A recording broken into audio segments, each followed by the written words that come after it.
everybody, and welcome back to the T.H.O. Movie Reviews Podcast, the show where we bring you passionate, honest, and insightful film criticism.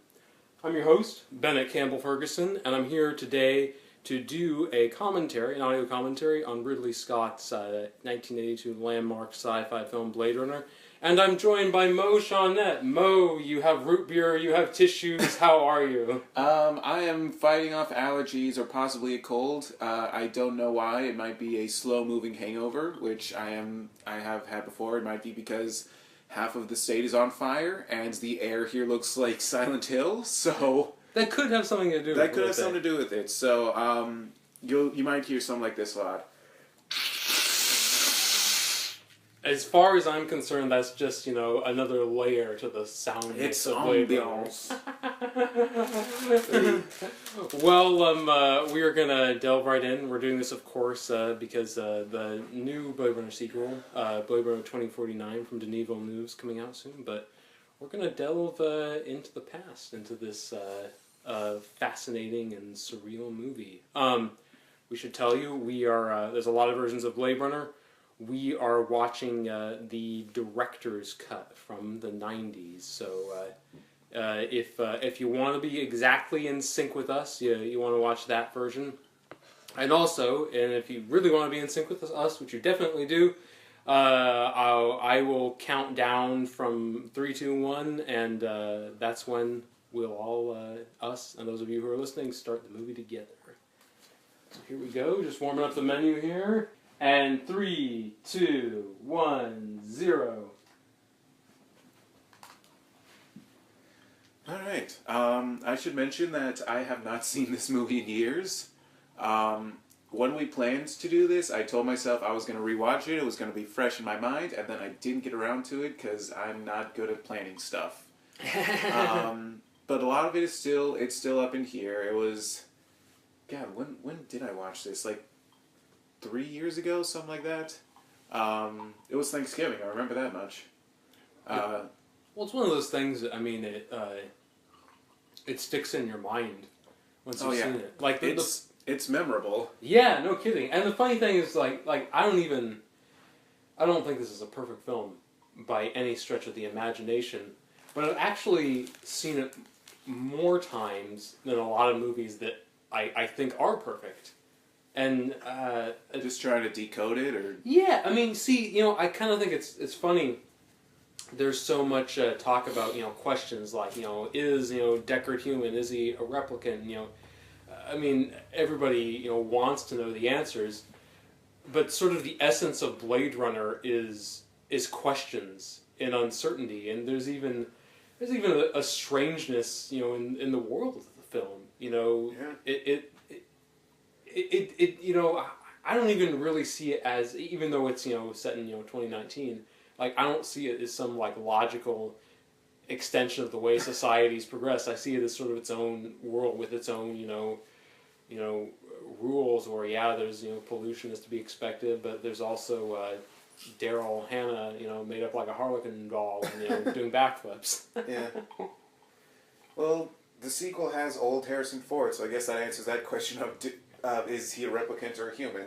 Do you think because you could say either way. You could say it's like, oh, he's some new breed of replicant, or he aged past 4 years. Do the replicants age? I know they have like a shelf life, but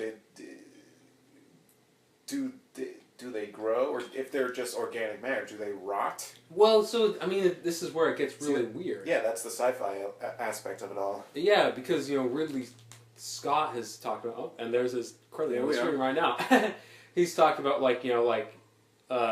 there's different levels of Nexus replicants, and maybe Deckard is like a Nexus 8 or whatever, some new level. But I don't even think he knows for sure. He's recut this movie so many times, I'm sure, I don't know. So we have our crawl here. It is the distant future, the year 2000. The world is very different ever since the robotic uprising of the mid-90s. They no longer say yes, they now say affirmative.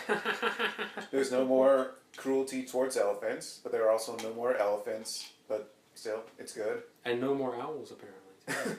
There's only one kind of of dance, there's the robot. And the Robo-Boogie. There's 2 kinds of dances. There are no more humans. This world is just getting better and better.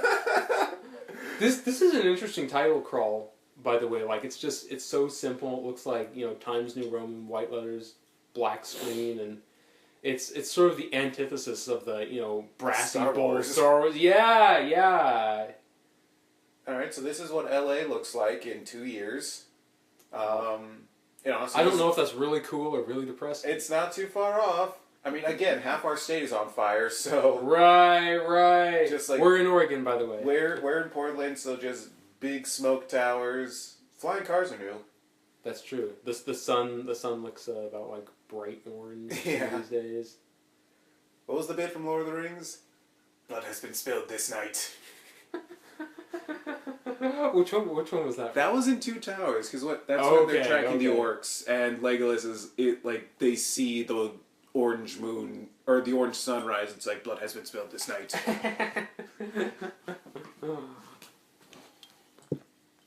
One does not simply spill blood this night.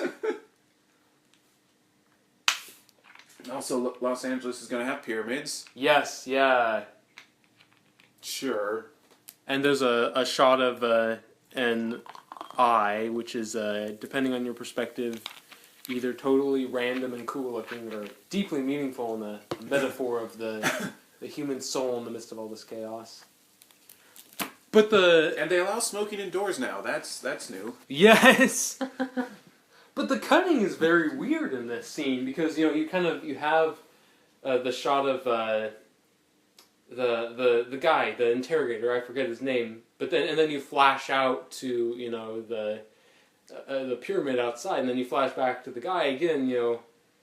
Again, there's just a sense of just this weird rhythm. Things aren't normal in this world. Everything's kind of disorienting, and now we got Leon Kowalski. Leon Kowalski, everybody's favorite character. Mm-hmm.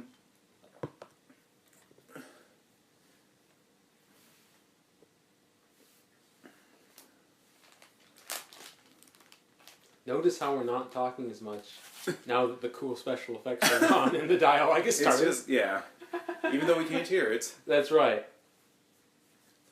That's going to be a lot of this, because this version, I remember there not being a lot of dialogue. It's just flyover shots of future LA with the score. Yeah. And we should say it's such a great score by Vangelis. Yeah. That there's that motif, like, burr, burr, burr, like it sounds like a siren fading in the distance or something, and I don't know, it just it's it's very depressing and mournful. It's all very stylized. Yeah.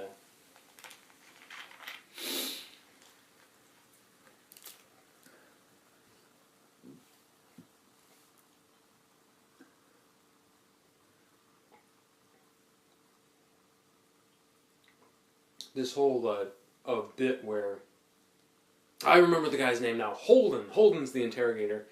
He was saying all this stuff to Leon, like, like this tortoise is suffering, but you're not helping, and I don't know, there's something kind of childlike about Leon's reaction. Like, why am I not helping? Yeah. I don't know, there's and I think the replicants are children in a way, and that's one of the things that stuck with me is we'll get to it later, but this kind of mournfulness that Roy Batty has over his existence, over just like he was programmed to kill people. Yes, yeah. Like not like it's his job, like this is what he was built to do. Yeah. Roy Batty is so such a... Nope, stuff's happening. Oh, a little shooting there. He's such a menacing villain, and yet, he wants what anybody wants. He wants to live. He wants to have experiences, and in some ways he's more sympathetic than Deckard, I think. A new life awaits you in the off-world colonies. The chance to begin again. So that's also going to be happening in the next 2 years. Oh, off-world colonies. I don't know if I want to make a pilgrimage there in 2019. I'd be too worried about it turning into an interstellar kind of thing with a giant wave and a spacebook case. It could be like the good version of The Martian, where it's like, It's true. we have a city on Mars, and there's no Martians who's gonna try and kill us and stuff. Right. I was watching the Honest Trailer for The Martian the other day, and they were pointing out how it's funny. It's like, he has to survive, but there's a lot of tech that is just conveniently there. Yeah, the moon rover and the radiation, some kind of radiation thing, and yeah. And there's young Harrison Ford. Yeah. So I think this scene is really interesting because he just sort of appears on the street, and like if indeed he is a replicant, well, there's an argument to be made that maybe he was hatched in a lab, and they gave him these memories thinking he had a whole life, and they just drop him off on that street corner, and so for the purpose of picking him up, and just acting like he's human, so he can do his job with impunity. All right. Did this movie establish that Chinese food is the official food of cyberpunk? I remember. I don't. Because you see this kind of reference, like, it pops up every now and again. Right now, the only one I can remember is Almost Human, I think it was. It was a show on Fox. Oh, right, with yeah. Carl Urban and... Was Sam Witwer? No, okay. I don't think so. Oh, no, I'm thinking of a different thing with Human. No, it was Carl Urban, and it was... I feel terrible because I forget the guy's name, Michael something. Mm. But they had that, where it's just, they eat Chinese food in the future. Well, this was one of the, if not the, kind of founding works of cyberpunk fiction. This is. Yeah. I think it built the genre to a degree, so that would make sense. Look at all those old timey computers. I know. It's funny. It's like the communicators in Star Trek, which are bigger than iPhones. And, I've watched reruns of Gargoyles, which was a 90s action show on Disney. Oh, yeah? And it was like, they've got robots and lasers and jetpacks and all this cool stuff, and they also use floppy disks for all their computers. It's so funny how stuff can be about the future and yet make you nostalgic. Yeah. It's just again, it doesn't matter when a movie's set. Every movie is such a product of its period, there's that quote about like how, it doesn't matter when it's set. You'll always know, what era it's made in. Just in the way that Titanic is such a '90s movie. Yeah. And this is such an '80s movie. Even the kind of the synth score, or especially like the saxophone, like it reminds me of stuff like that. I can't remember if this was in the '80s, but it certainly has this vibe that the score for that Diane Keaton movie, Baby Boom, where there's this kind of perky Never saxophone. seen it.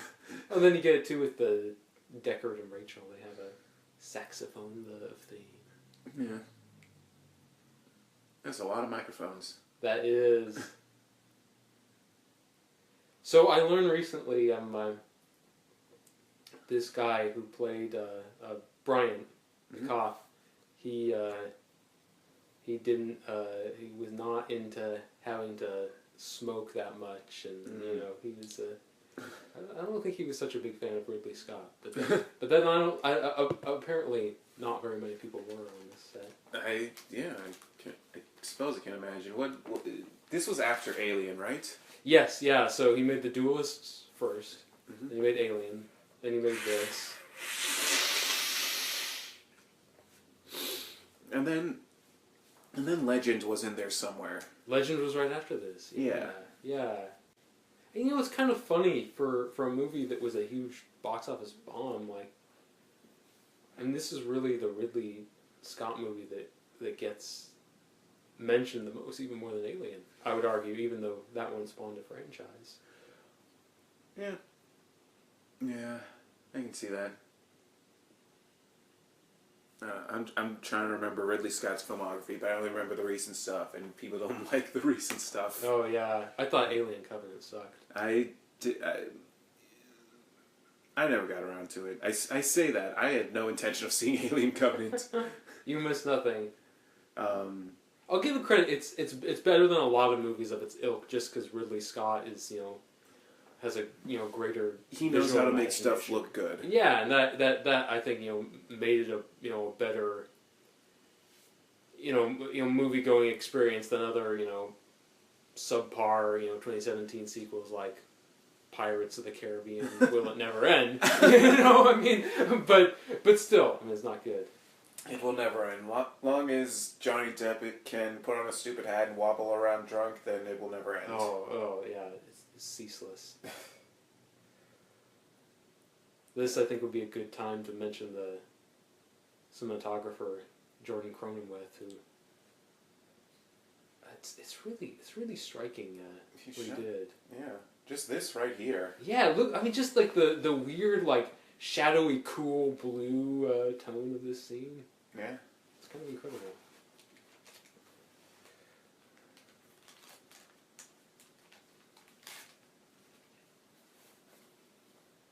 So, I mean, we're seeing a little footage of Leon right now. We hear his interview get repeated again later. Repetition is so big in this movie. Like it's almost hypnotic, and like kind of like the big billboard of the geisha taking the pill. Yeah. Like they show that like over and over again, and I always wondered if it kind of it was kind of a way of showing like this this future so bleak that everyone's just kind of lulled into like a haze or a stupor kind of. Yeah, that's classic cyberpunk. Yeah.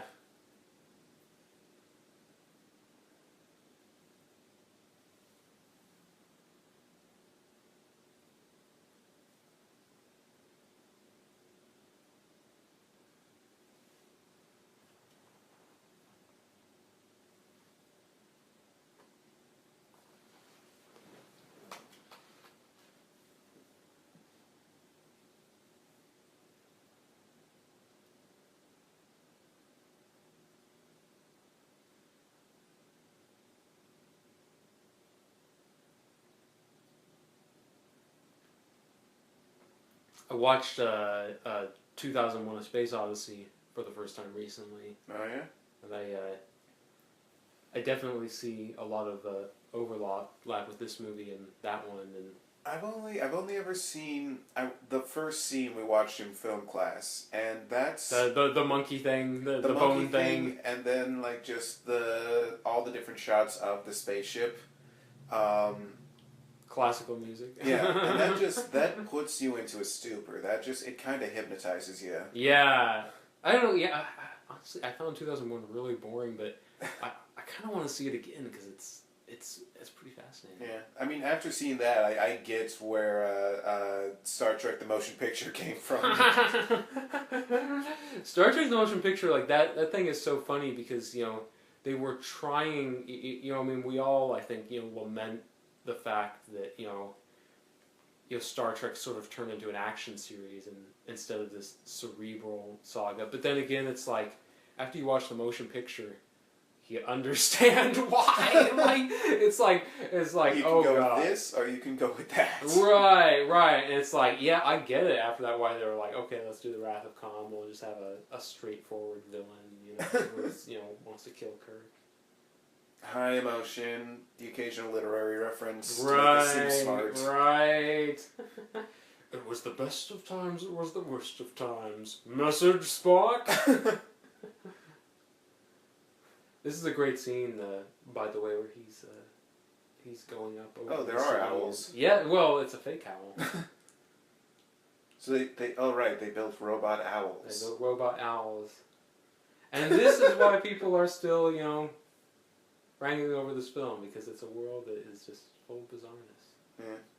I mean, for one thing, Sean Young is in it. Yes, yeah. Do you remember when that movie, the Diving Bell and the Butterfly, came out? Vaguely, I remember the name. I don't remember much else. Some award show, the director was accepting an award, and like Sean Young just started like shouting at him to finish, and got really mad. And I think she checked into rehab after that.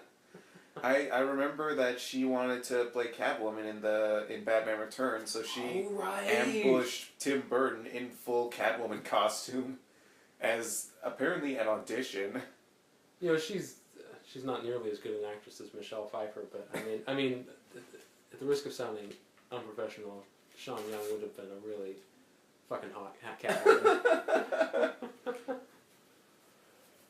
But again, you know, the noir conventions rear their head because she's sort of the femme fatale in this situation. Like, you know, the dame who's in deep and needs help, you know? Yeah. Then we have Tyrell, who of course is the creator of the replicants. And this is another thing that I think this movie sort of expanded upon from 2001.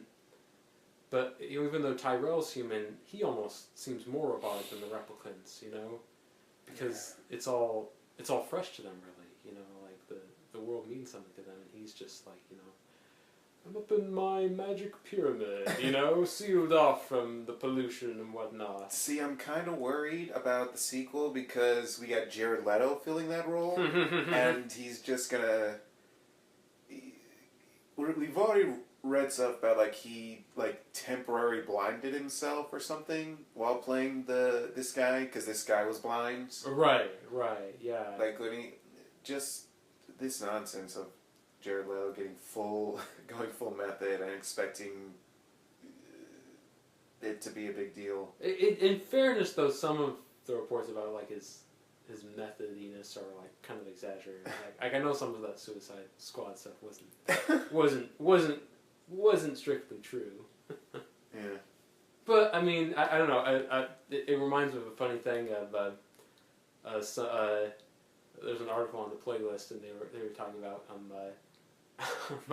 Denis Villeneuve comparing Jared Leto to Jesus. Ooh. And they were like, this is going to make Jared Leto a lot worse. He really doesn't need that. No. Oh, and then we have the famous glowing amber eyes that give away if someone's a replicant. And yes, there is a shot where Harrison Ford has glowing amber eyes. That I thought that was just like light reflection and playing with the idea. We can take a look at it later on, of course, but Ridley Scott says he did that very deliberately. But you know, well, Ridley Scott says a lot of things. I'm sure he does everything in this movie deliberately. But I think it's kind of an unwieldy beast. I mean, it's so. It's such a.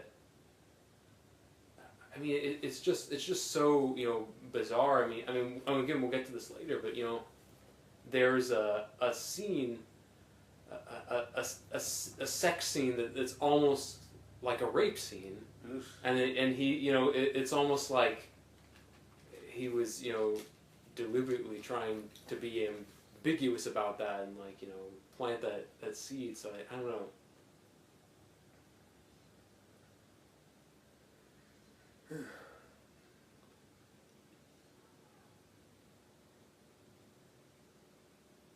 Again, this is a strange future where you're allowed to smoke indoors now. Yeah. It's also just...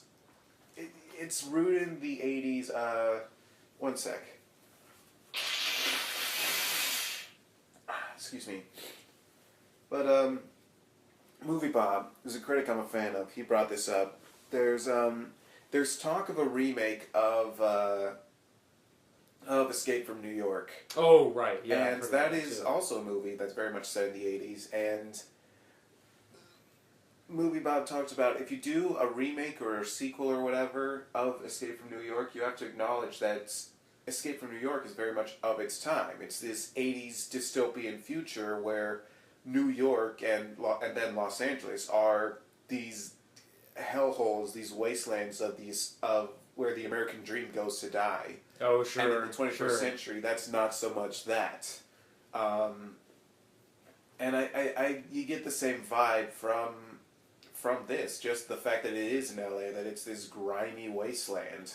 Yeah. As opposed to how we see LA now, it's just the glitz and glamour of Hollywood, gentrification,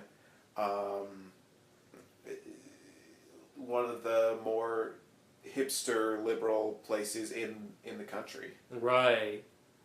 So there's kind of another element to it though, which is that it's like it's a really cool looking grimy wasteland. Like all the lights, the towering buildings, the flying cars, like giant Coke advertisements. Yeah, it's kind of, I mean, it's kind of a romantic dystopia. Like in the same way, I think that Mad Max is such a bleak future, and yet it's like, you know, it's the open desert. It stretches out vaster than the eye can see. The cars are wild. There's a dude with a flaming guitar. And like, yeah. But I mean, yes. I mean, there's that's interesting. I mean, because you know we do have a very different, you know, vision of LA now, and it's interesting to think about like how LA has meant so many different things to so many different films. Yeah. You know, like I remember Lawrence Kasdan made a movie called Grand Canyon. That was either 80s or 90s.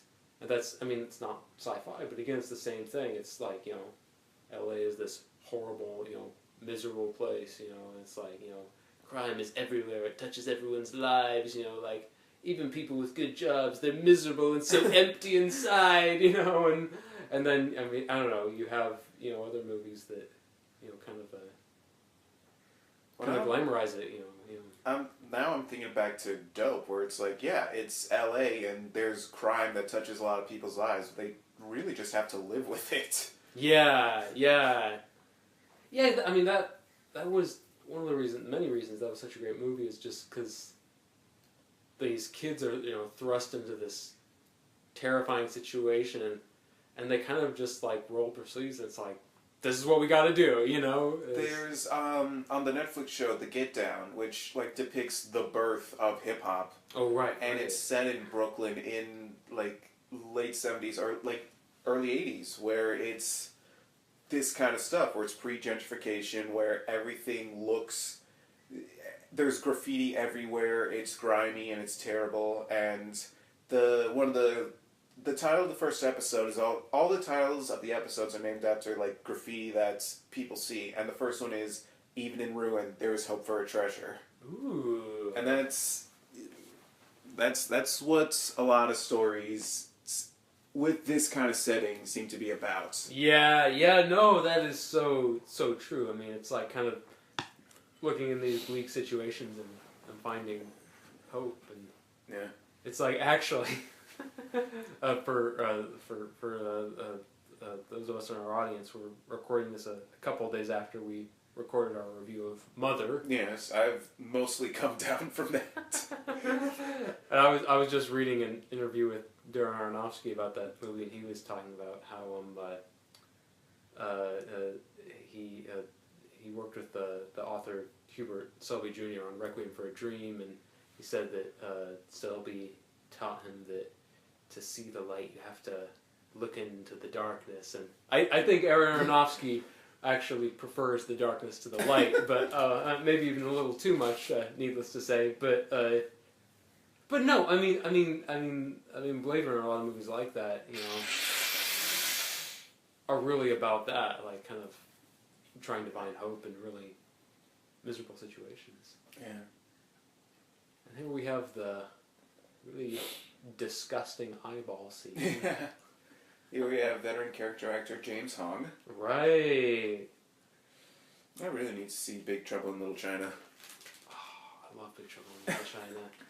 It's been on my list for a while. I've never gotten around to it. You haven't seen it yet? I have not, no. It's so good. And the reason it's so good is like, it's like you think like, you know, like what the fuck? Like, you know, a Kurt Russell in like a kung fu movie. Like this is gonna be like, you know, white savior bullshit. And then it's like the movie's like actually making fun of the exact sort of thing, and like how ridiculous it's like and random. It's like this like trucker is like wandering into this mystical kung fu fight. It's like, what is he even doing here? Like it makes no sense. And Carpenter, I think, really embraced that.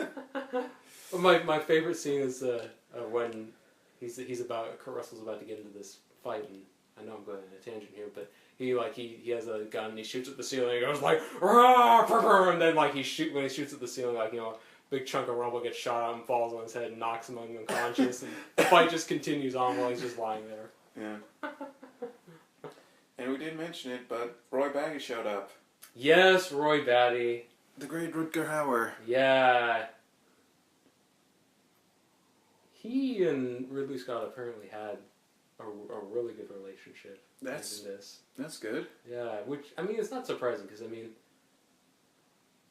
what does everybody talk about when they talk about Blade Runner? They talk about, you know, oh, these will be lost in time, like seen tears in the things rain. you wouldn't believe. Yeah.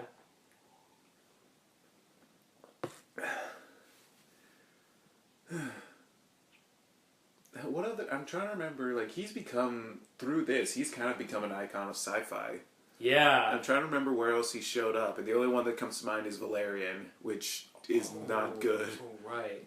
I know it wasn't sci-fi, but it's still a genre geeky thing. He was in Batman Begins, of course. Yes, he was. Yeah. Oh my god, yes, he was. And also, Hobo with a Shotgun. Right! He was the Hobo with a Shotgun. Incidentally, Blade Runner is Christopher Nolan's all-time favorite film. Yeah. Which I think is kind of interesting, because it's so different from the kind of things he's doing. Like I think it speaks to his sensibilities. For sure, Just yeah. this very robotic, kind of removed look at humanity. But at the same time, like Nolan is so like concrete, and like even though like his plots are labyrinthine, like there's a straightforwardness to his storytelling, and whereas like I think, like, you know, like Blade Runner, like people are still like kind of fishing around trying to figure out what the heck it means. Like, is it a religious allegory? Is it this? You know? Is it? I mean, it's so interesting, and yet at the same time there are these similarities. You know, the obsessive, you know, macho hero on a quest, which of course is, you know, that's an Nolan type if there ever was one. Yeah.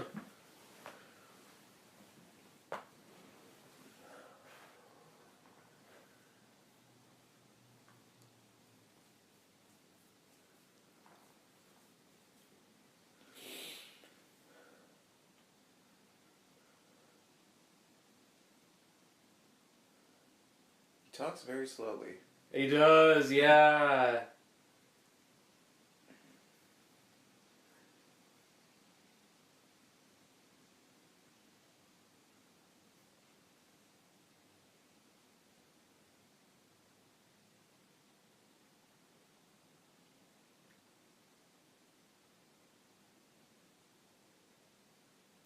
Speaking of Hobo with a Shotgun, what happened to the rest of those?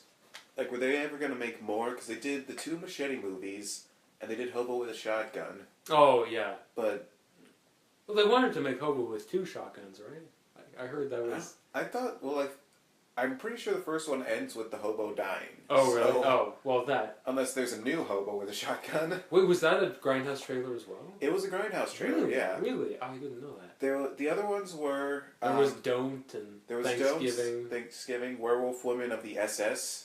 Right, that Rob Zombie thing. Which I don't think they would actually pull off, because they intentionally, like, cast Nick Cage as Dr. Fu Manchu. Oh my gosh.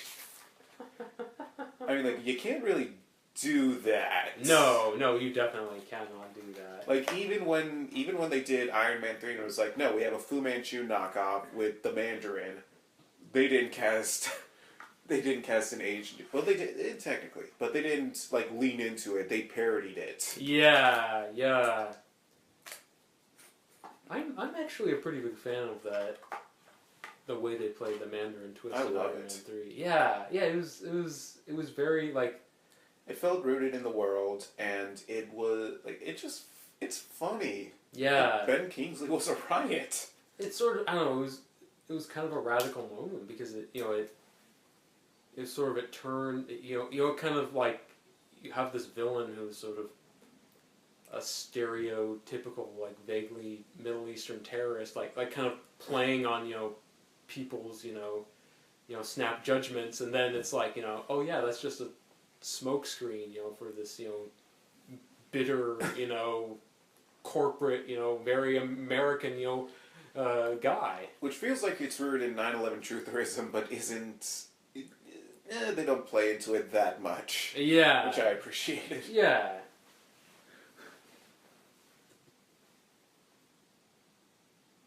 So this is an interesting scene. Deckard is telling Rachel all these memories. Like remember that spider outside your house. Etc. etc. We know he looked in her file at some point, but we never see that scene. It's kind of and so we don't know, did Tyrell give it to him, or even if he is a replicant, if he has some of the same memories, and he's getting them from his own mind.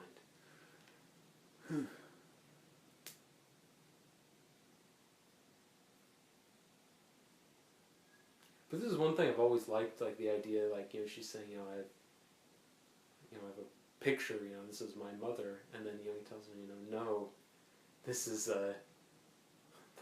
this is fake, and I always thought that was such a tragic thing, the idea that you could have these memories, and they're real to you, and then someone tells you, like, your whole life is an illusion, like, yeah.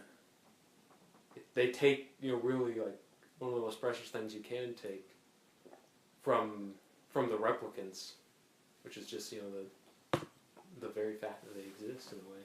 Mm-hmm.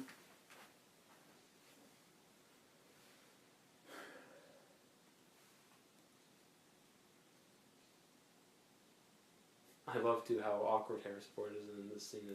It's like, you're not a replicant. Bad joke. It's like, dude, you can't just unsay that. You can't take that one back, man. Like, you can't walk it back. This is how much of a schmuck this character is, Yeah. But it is very human. Yeah, no, I agree. I mean, it's real, it's honest. See, I definitely should have watched it again before this, because I remember none of this scene. It's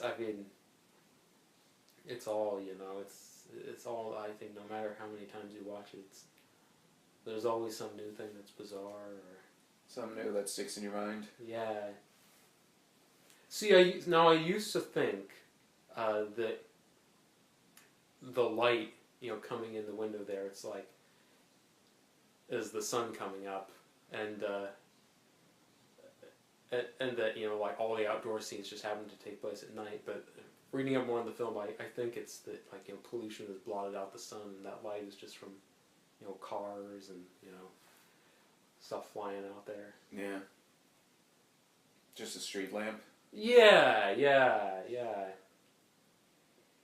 But it's interesting because, I don't know if did you ever see the original theatrical version? I did not, no. Like, we watched, the one time I watched this before, it came on some TV channel, and we watched 5 minutes of it, and my parents were like, oh, this is my parents who love this movie.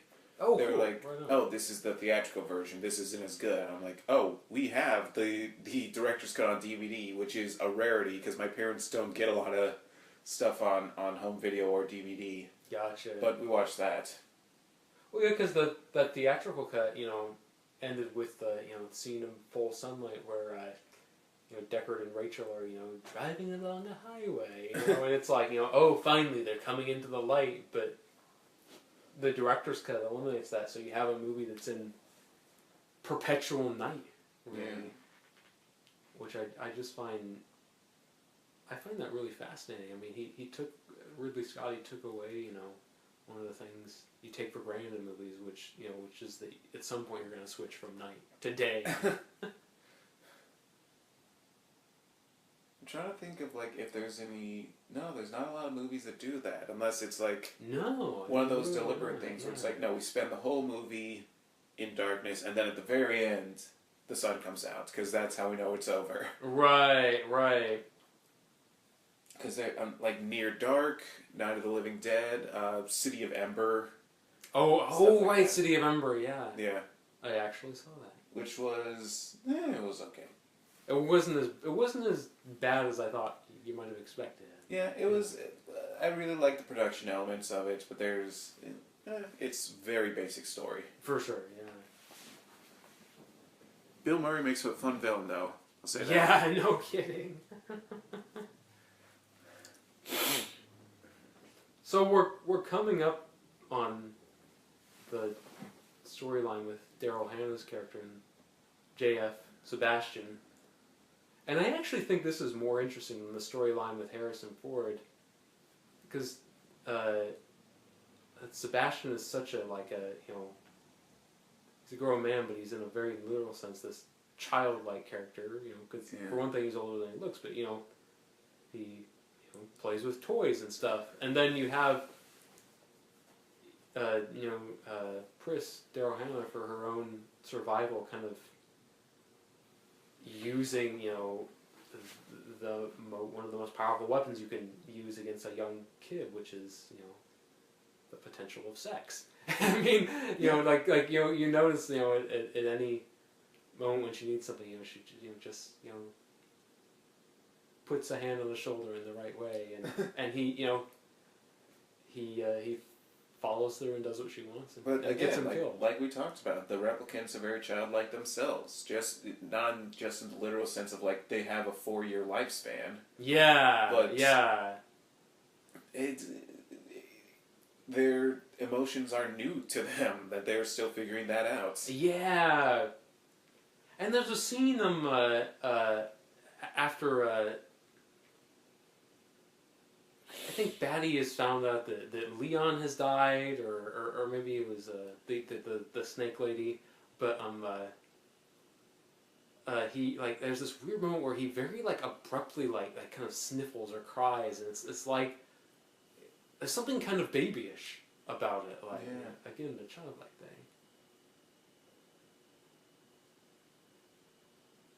These movies got layers, man.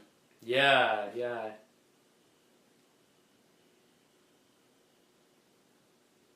Again, that's why I think it's lasted so long. I mean, it's like love it, hate it.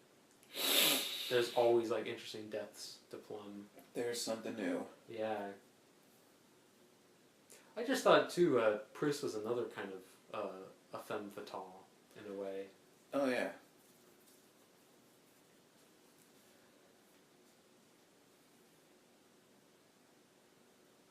So this is a real building, the Bradbury building. Mm-hmm. A neighbor of mine apparently went there recently. Oh, yeah? It's...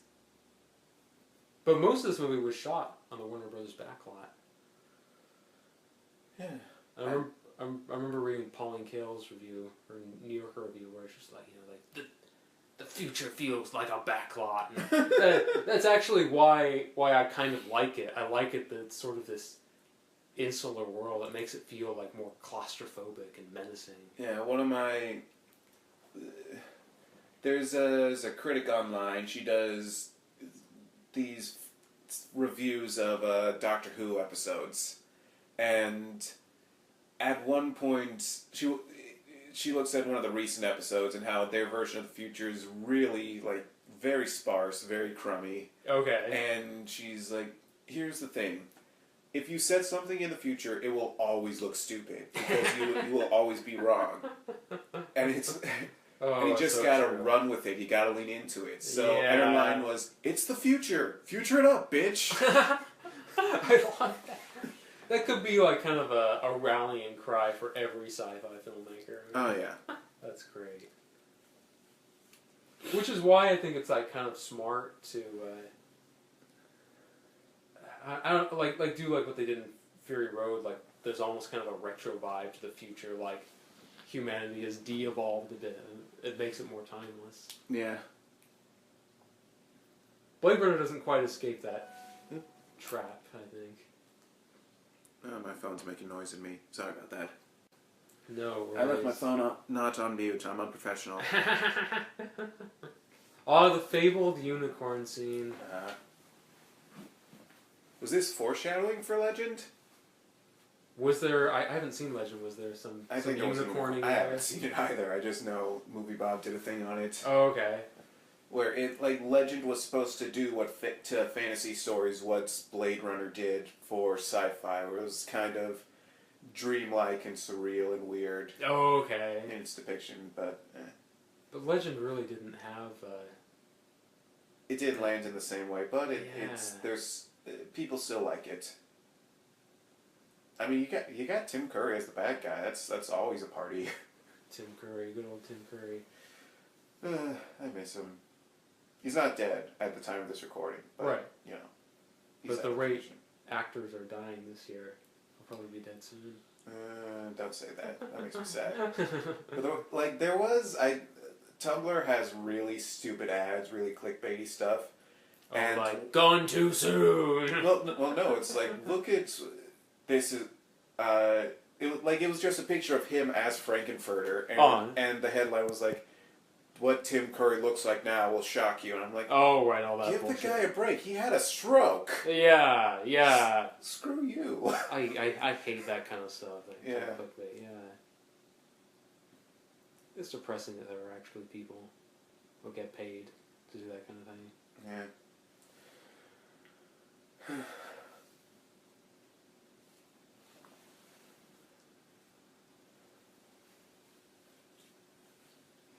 I wrote a piece about this movie, and in my opening I made a joke that Harrison Ford in this scene is kind of acting like a really, really obsessive Blade Runner fan.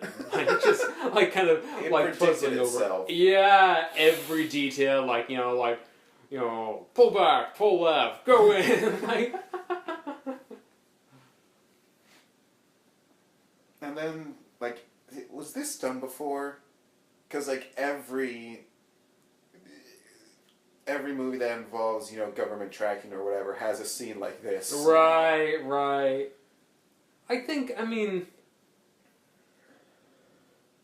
Zoom in, enhance. Right. I think it had probably never been done before quite like this. But it's basically a version of so many things. Any scene or any sort of forensically minded scene. Yeah. I guess it's not really forensics, but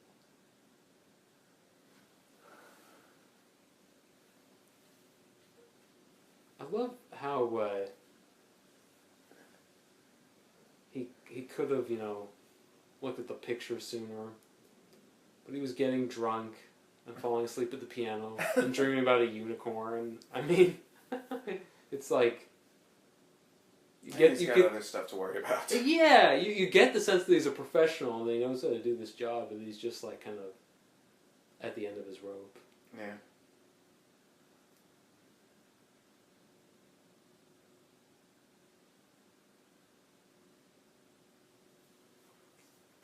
Again, this is the kind of photographic perfection megapixel stuff that we're expected to have in 2 years. Right. Future it up, bitch. Exactly.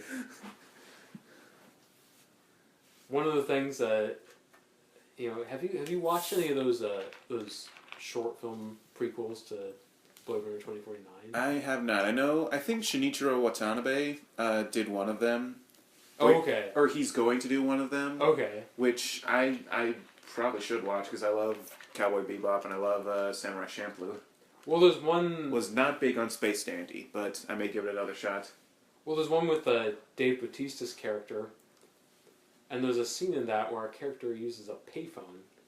And I thought that was kind of funny. It's like, well, I guess we're doing the future of the Blade Runner universe, not the real future.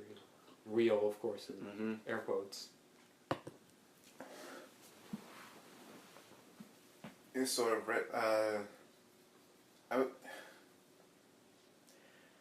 not going to say retro-futuristic because I don't know if that applies. But there's probably a term for that. Yeah, no, That's I an think idea. retrofuturistic kind of. I think that's apt, actually. You know, so many of like the visual choices in this movie, like they kind of breeze by and you don't necessarily think about them, you know, the first go around. But just something as simple as like saying like all these restaurants are on the street in the rain, you know, like kind of crammed together. Like it's just that's so much a part of this atmosphere. Yeah. They just got ostriches, I guess. And ponies. Woo! Or is that a miniature horse? Whatever it is, I'm sure it's genetically designed. Whatever it is, I'm sure it's delicious. Right. And here we go with the whole snake thing. Again, my recollection of this is vague at best. I remember some chase sequences and Yeah. not a whole lot else. Yeah.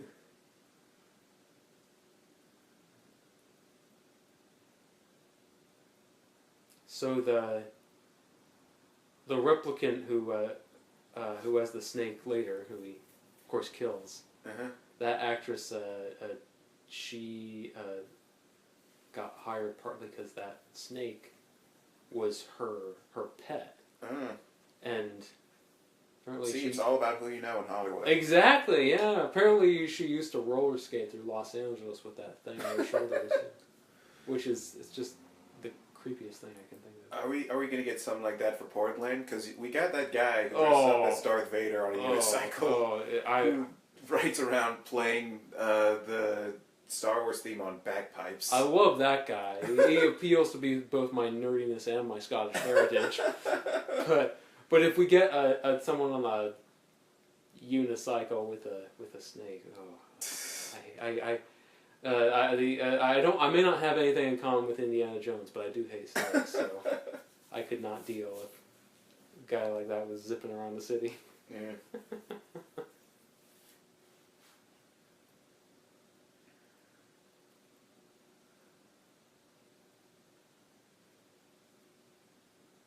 Why do they have candles? I don't know. Like, I know there's an aesthetic for like neon on candlelight, but I don't know, maybe I guess it could be to signify that like this is sort of an upper crust kind of club, like, you know, different from the world outside.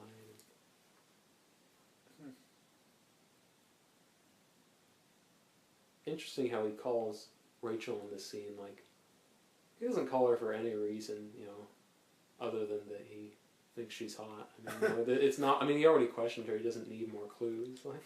yeah. Sean Young is not listed in the cast for 2049. And I'm wondering... She's not, yeah. I'm wondering if... I presume she died in the interim. I mean, not Sean Young, the character. Yeah. But are they gonna like Grand Moff Tarkin her into like flashback scenes or whatever? Are they gonna like digitally de-age? Have someone look like her in 1983? I sort of suspect not, because I just feel like that just doesn't really sound like Villeneuve. I mean, I don't know, like even like Arrival, where he had like big CGI squid alien things, like he like used the CGI like as minimally as possible, and like mostly, and I say this affectionately, mostly that movie is people talking and staring at computers in a tent. Yeah. But yeah, if they Grand Moff Tarkin her, that would just be horrible. That, I mean, I don't like a lot of things about Rogue One, but I liked that Tarkin thing the least. I mean, that was just embarrassing. It was a little tacky. Yeah, it's like, oh, here's this fake plastic Peter Cushing bobblehead, you know, walking around.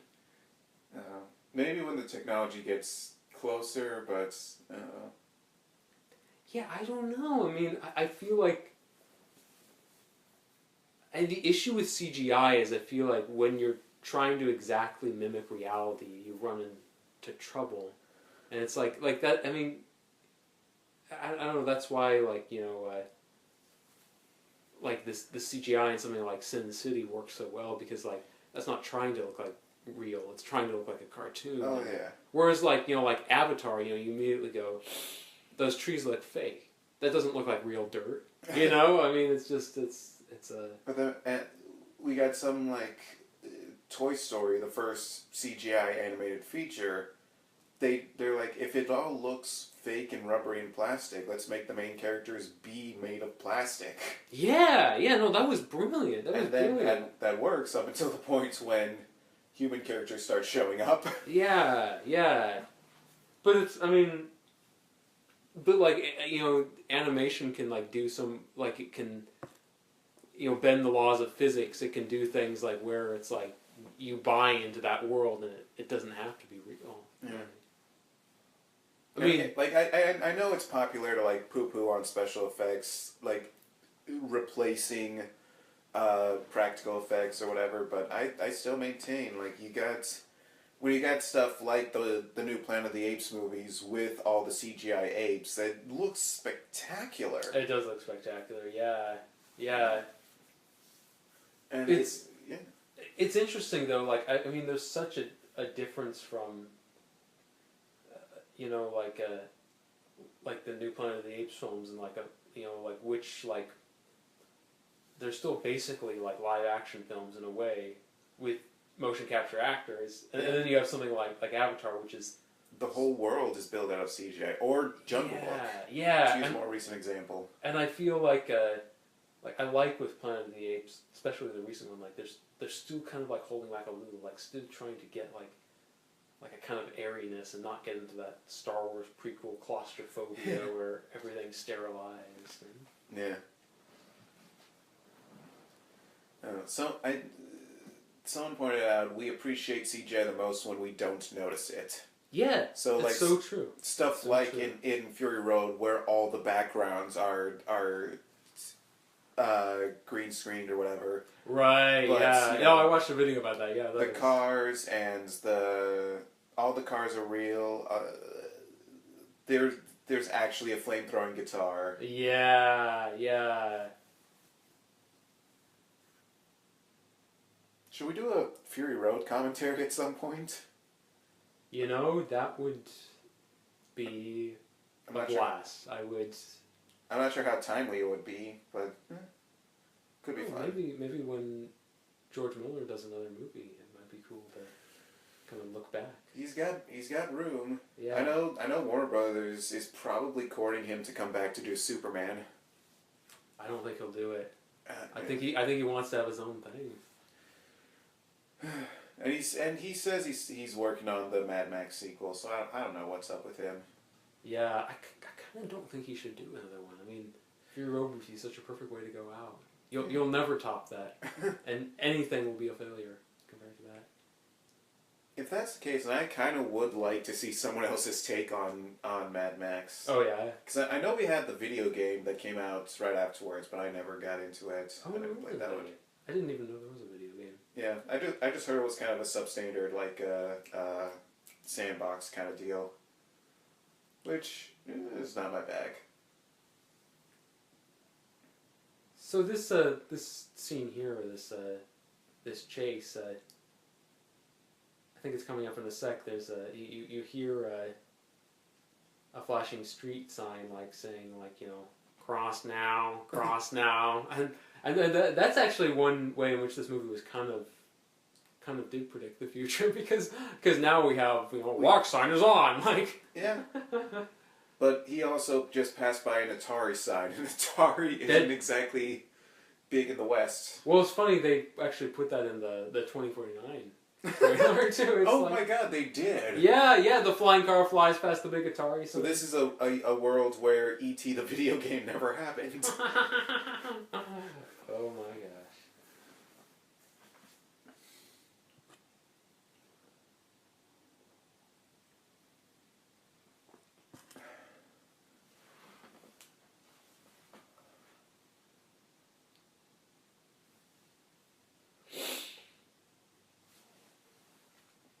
I always found her her plastic poncho so strange. Yeah. I mean, it's like... I mean, that's it's a bizarre choice. It's not going to protect you a whole lot from the cold. Yeah, yeah. If it's raining at night in LA, it's probably going to be pretty chilly. I suppose it, in a way, it makes it, like, more horrifying when she dies, because you see, like, her whole body disfigured.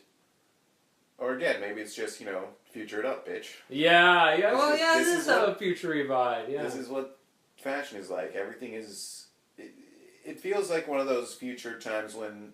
those depictions of the future where everything is chrome and plastic. Yeah, yeah, absolutely, yeah. With kind of a little bit of sort of the used future of the original Star Wars trilogy. Yeah. Some of that dusty magic tossed in.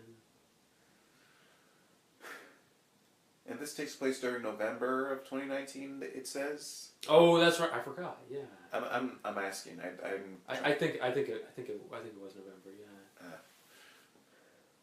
This is. I mean. That's a lot of neon. Yeah. Yeah. So much neon.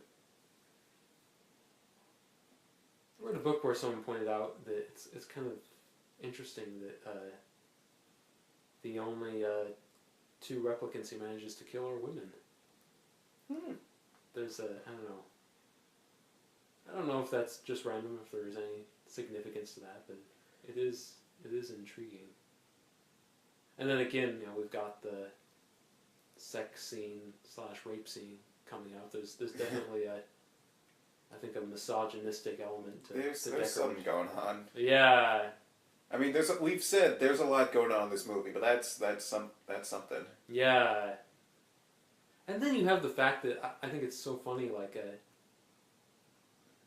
I mean, this was Harrison Ford, like, arguably at the height of his stardom. It was after The Empire Strikes Back and Raiders of the Lost Ark, and he was a Return of the Jedi was about a year away when this came out. And then it's like, come see this big sci-fi movie with Harrison Ford, and it's like, oh yeah, by the way, he's this asshole who shoots a woman in the back. He's not really the hero. Yeah, yeah. It's film noir, or it's it is film noir. It is film noir, absolutely. Yeah. I was gonna say it's a version of it, but no, this is right there. Yeah, yeah.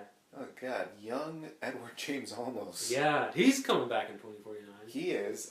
I'm just remembering, like, I got used to seeing him on Battlestar Galactica, so this is weird to see him that young. Right.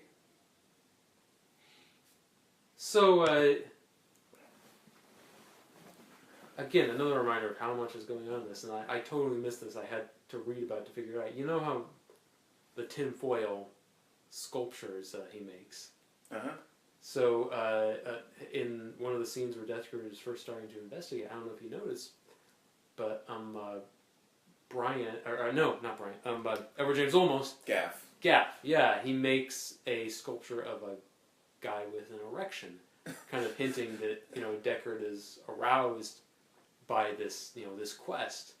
And I think the question everyone has to ask is that really deep, or why is Gaff randomly making these things to tell us what the main character is feeling, and is that actually kind of lazy storytelling? It's I'm just thinking of the scene from Lebowski where he's at Jackie Treehorn's house and he sees Jackie Treehorn write something down on a notepad and walk away, and he tries to figure it out. He does the thing where you sketch over a notepad to see what was drawn on there last, and it's a guy with an erection.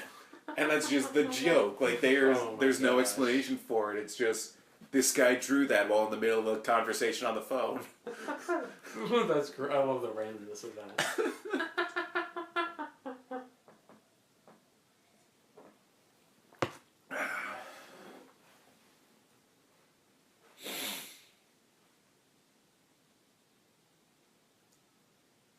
And now we come to wake up, time to die. I love that how he thwacks the gun out of his hand so fast.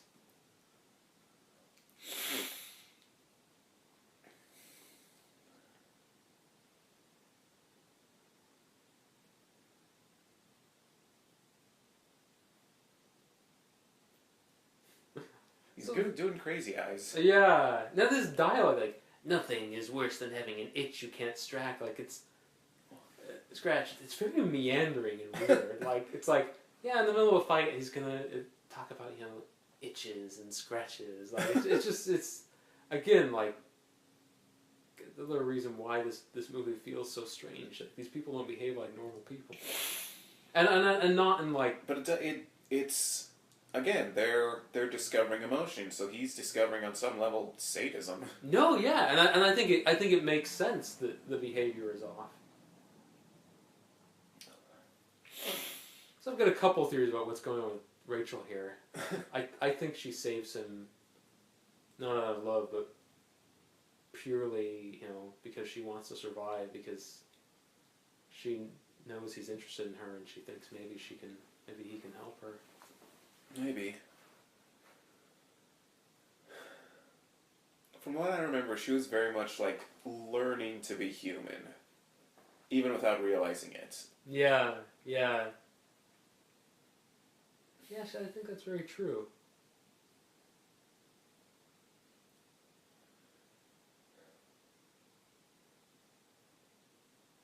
Lens flare. This is probably J.J. Abrams' favorite movie as well. Yeah.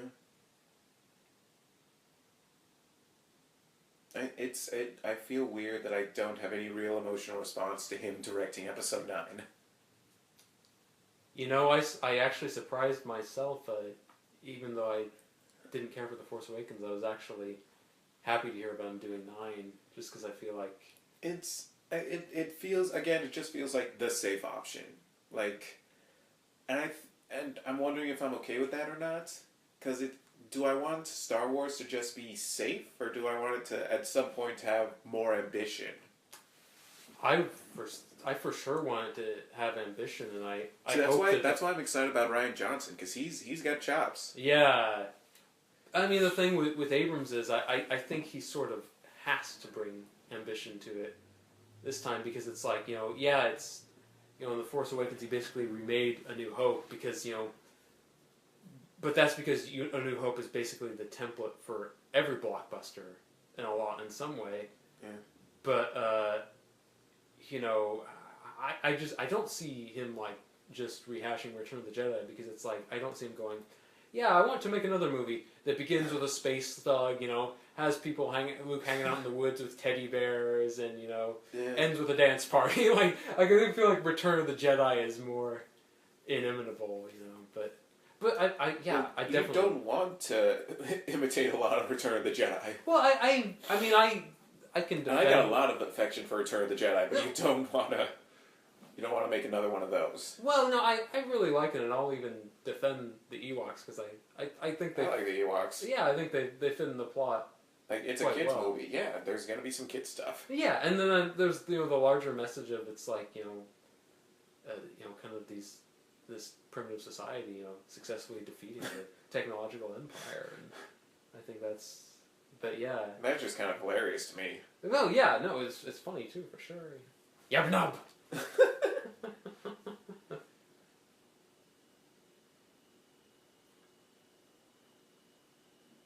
So I love something Harrison Ford does in this scene, She asked... Oh, I think we have the... Is that... Yep, there it was. His eyes. Golden. He said... she asks him if she runs, if he'd come after her, and he says no. And when he says no, he sounds like kind of like vulnerable, like the thought of having to come after her pains him. But then, like, he says, no, I wouldn't, but somebody would. And, like, all of a sudden he's back in, cool, asshole Deckard mode. Like, yeah. That moment of vulnerability just slips away. I think one of my favorite things is seeing people's response, like, Han Solo is the coolest, like, space action hero around, and then they just put together compilations of him being basically fumbling his way through the movies, of just the moment of, oh, we're doing fine up here, everything's fine. How are you? I love that. That's so great. It's so great. I love stuff like that. Oh, me too. Yeah, yeah. Negative. Large leak, large reactor leak. Give us a second to lock it down. Boring conversation anyway. That's so great. That movie would not be half of what it is without stuff like that. Yeah. Because again, it's very chat-like. Yeah, it is. Yeah. I like it when Star Wars is for everyone. I like that too. Yeah. I know there's people. I'm very worried that someday they're gonna make an R-rated Star Wars movie, and that's not gonna be a good time. I don't see it happening, because I feel like George Lucas was like, he was to a certain degree like permissive of like fan fiction, but one of the things he really cracked down was he would not allow there to be any Star Wars pornography, and like kind of like it, not alienating kids was like sort of like key to the whole ethos, and I feel like for better and for worse, Kathleen Kennedy is so devoted to like the way to the Lucas vision. Yeah, I think she'll keep it for everybody. Yeah, I'm glad. I hope so. Yeah. Like, I just remember when Revenge of the Sith came out, and it was like kind of a big deal that it was PG-13. I know. I remember that too. Yeah. And that's a really, in some ways, such a horrifying movie. I mean, children getting killed, a dude being burned alive. Yeah.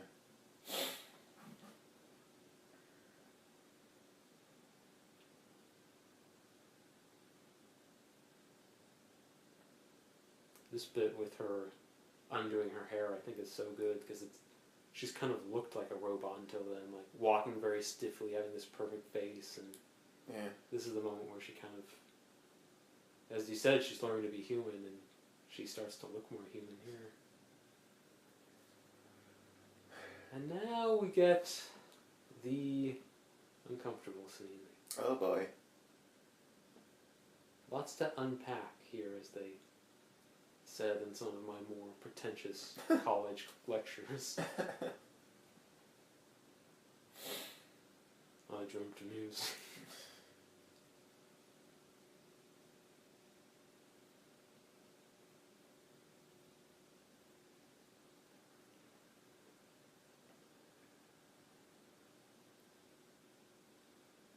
So in a second, when he basically assaults her and tries to lock her in his apartment, he starts, I mean, as you probably remember, he starts feeding her all these lines like, say, kiss me, say, I want you. And she, like, clearly doesn't want to do any of those things, but she very dutifully repeats all that back to him. Yeah. And again, I think it's because, he said, he basically said, I won't kill you, but I won't help you. I think she knows, like, he needs more convincing, and she thinks if she sleeps with him, then, maybe... We got a little bit of shaky cam there. Yeah.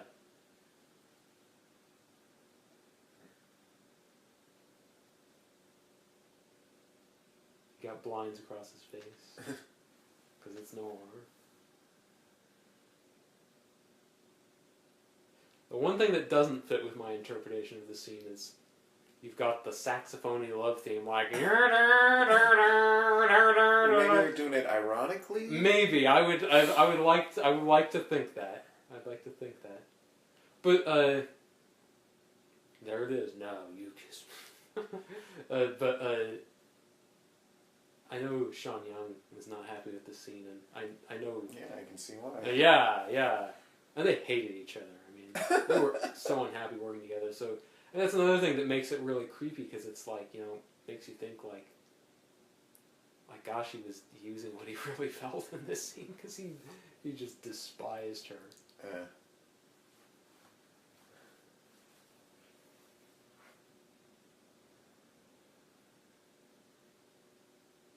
So is he afraid of her being human, and he's giving her orders as a servant, as a robot? Or is it... There's gotta be some more intelligent ratings than I could give. I mean, I think he wants her to be human to a certain degree, because he wants to interact with her on a human basis. He wants to have sex with her, but I mean, I think he wants to control her. I think he wants to dominate her. I mean, again, this is a very like patriarchal world. Like even the replicants, the outsiders who are kind of trying to upend really the order of society. That's a patriarchal world as well, because Batty's their leader and is half father, half lover, apparently, or half best. I don't know, but I'm gonna use the facilities very quickly. sounds good.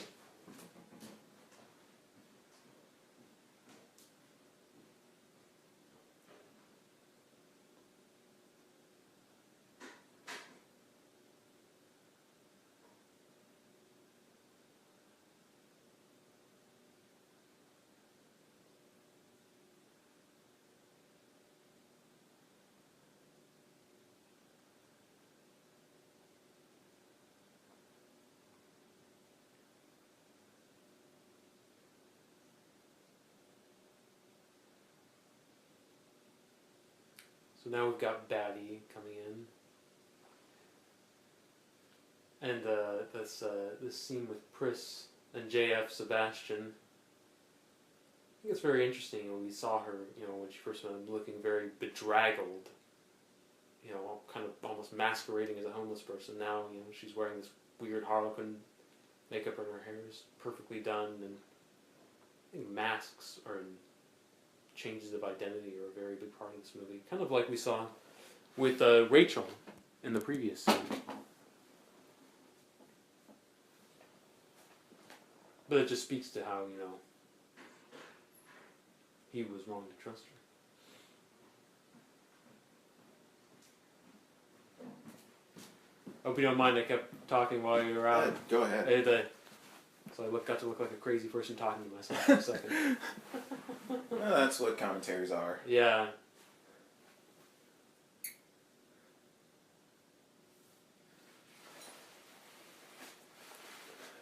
This, I think, is the moment where Sebastian realizes I'm fucked. And it's like, I picked up this, beautiful girl off the street, I got to be the knight in shining armor, and, Got to dress her up like a clown for some reason. And then Rutger Hauer comes in his leather jacket with the weird collar, and it's with his bleach blonde hair. Yeah. But here's the one where we get to see Roy pouting a bit, but I think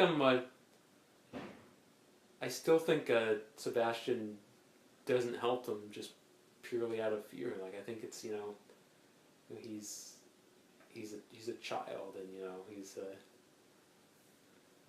he's easily swayed by the fact that she's really beautiful and shows him some attention, and who can blame her? Her life is at stake. I mean, she's fighting for survival.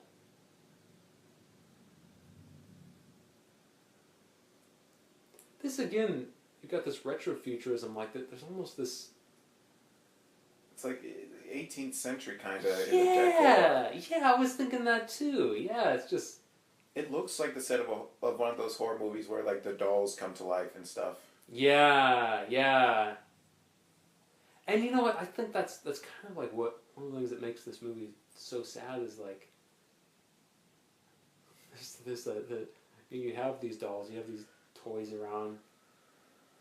This sort of these symbols of innocence in the midst of this awfulness, and the teddy bear. I'm like, good evening, Jay. I'm like, it's scary, but it's kind of sweet and sad, and I think one of the weirdest thing at the end is when Deckard sees the teddy bear marching around at the end, and it's this clashing of this innocent thing and this this world weary guy who kills people without hesitation.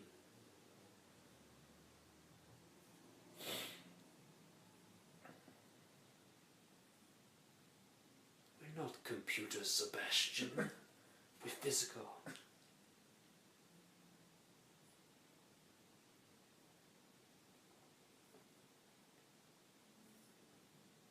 I never realized he's wearing overalls.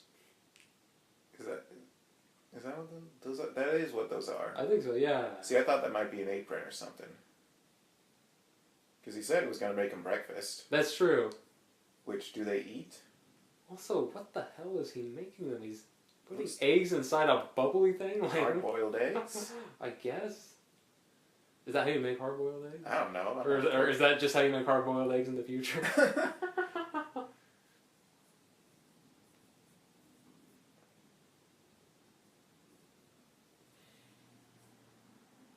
Accelerated Decrepitude would be a good name for a metal band. Yeah! Oh, and there he plays the card. Pris hasn't got long to live. He knows how to manipulate him. We're watching this on mute, and again, I don't remember a lot of this scene, but just in his physicality, he's doing this to intimidate the guy. Like, in the way he says that line. Yeah. Oh, yeah, absolutely. Like, there's plainly that threat behind the threat of violence in all of his movements. Absolutely, yeah. Yeah, even the hand on his shoulder there, yeah.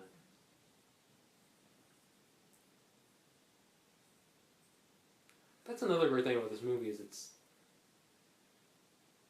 it's constantly, flipping your sympathies. Like, Batty's so terrifying in this moment, and then the tears in the rain moment, he's practically naked and dying, you suddenly feel sympathy for him. I didn't watch the final cuts, but I understood there's a line where Deckard in his voiceover refers to the police chief, the commissioner, whatever he is, as like the kind of guy who would be spraying fire hoses at protesters in the 60s. Or something like that. Oh, I think something like that was in the theatrical cut. Like, yeah. Yeah. So you start off, you kind of are aware of them as a persecuted minority, even though they're all played by white people. Yeah. Absolutely, yeah. And I think one, to a certain degree, I always think of, Blade Runner as kind of a story about undocumented immigrants. Mm-hmm. Like coming into this world and saying, we just, not even we want a better life, we just want to live. We want the most basic thing, and people like Tyrell, up in their almost literal ivory towers deny that to them. But yeah, I think it's like the persecuted minority metaphor with all white people. It's kind of like with the X-Men, where it's like you can appreciate the allegory, and yet in that way it doesn't really hold up to scrutiny. It's like that's like poor ostracized Patrick Stewart. Our dearly departed Len Wein, who passed away about a week ago. He definitely brought that to the X-Men. Like he recognized that if we're gonna talk about these people as persecuted groups, then we shouldn't just have them all be white people. Did he create Storm, or did I think Claremont so? No, I think it was him and Cockrum, because Giant Size X-Men #1, that was like the big turning point where a bunch of new X-Men joined up, and that's where you got I read that one. Yeah. Storm, Colossus, Nightcrawler, Wolverine, Banshee, Sunfire, and Thunderbird. Right. And so it's very much more global in the X-Men roster, because like you got 7 new members. The only one from America is Native American. Right. And it's bringing people of color into the story. Yeah. That's a bad loss. But he left a mark on the world, and it was a good one. He did. Yeah. I mean, you think of course, it's Stan Lee and Jack Kirby's name that gets him the credits of the movies, but the X-Men world we have today was It was built by Len Wein. It was built by Chris Claremont. Dave Cockrum, all these people. Yeah, I mean, it would not. It could not, exist if it was just, Stan Lee's thing. Yeah. And I'm sure he would be happy to agree. I'm sure. Yeah.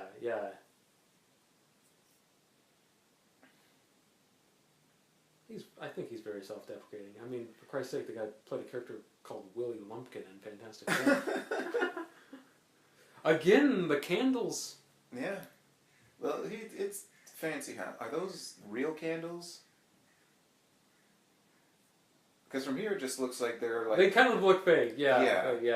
Yeah. And maybe that's intentional. Maybe it's like... I would not be surprised. Just the... he's so consumed by technology that everything about him, even the things that are ostensibly normal, are fake.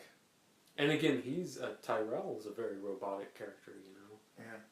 He's so desensitized. It kind of reminds me of like Her, where Scarlett Johansson is just a disembodied voice, but she's more human than humans in that movie because they are I mean they're all hooked up to computers like her, whereas she is like coming into this world and kind of discovering everything for the first time and isn't jaded, and I think a lot of that stuff has its roots in Blade Runner and 2001, where the computer Hal is much more human than the humans and even sings in one scene. Yeah.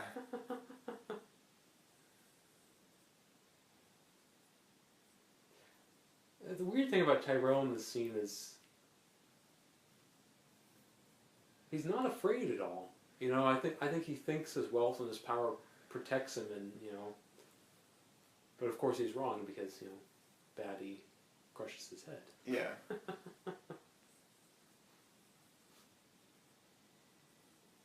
And kisses him on the lips, which is a really interesting detail in this scene. It's almost like, thank you for creating me. Now let me smash your brain. It's the meeting with God. Yeah, yes, yeah.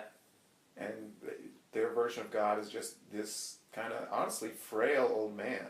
Yeah. The first time we see him, he's lying in bed reading. He's in his bathrobe right now. Yeah.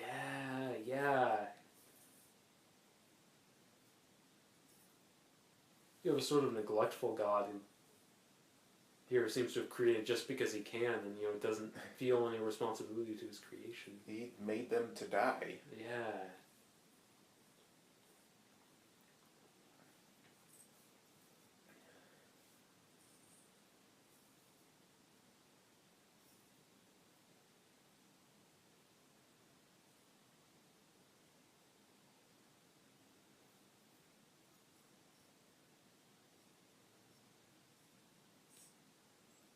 Smooch. See, this is smash. This is one of my favorite moments because it's just there's that sorrow in.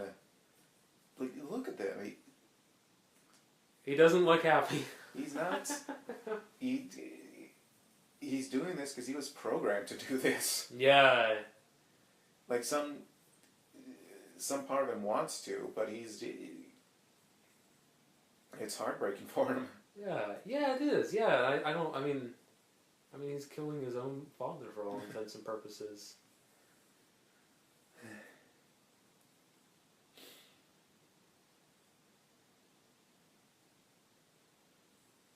And also, credit where it's due. That's an intense sequence. We were watching that with no volume, no ambient noise. Yeah. I'm still cramped, man.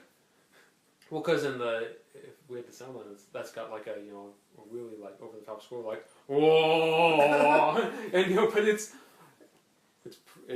just visuals tell you all you need to know. It's on Rutger Hauer. Yeah, such a great villain who's in his own way not as villainous as you'd expect. Yeah. See, this is interesting. This was a long period of time that Deckard was off screen, and we just spend. We just spend that time with Sebastian and Pris and Batty and again it's kind of like the antithesis of the Star Wars thing, where you're intercutting multiple sequences and things overlapping, and in this, you have real time to kind of like fall into this world. And I'm not saying one approach is better. There's just two different approaches to sci-fi. It's effective. It is effective, yeah, very much.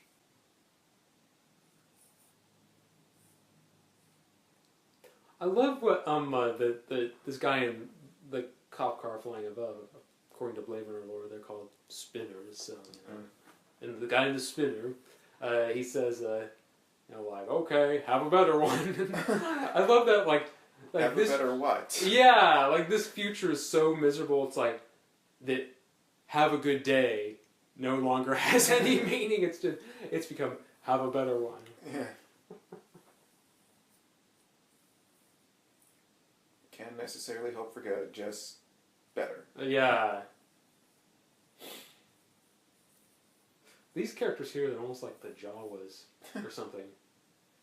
Yeah. God, I'm just... Or just gremlins. Yeah, just gremlins. Just watching it, I was like, I can't believe... I forgot how wet this movie is. Just constant rain and puddles, and it's... Yeah. It's just kind of... Yeah.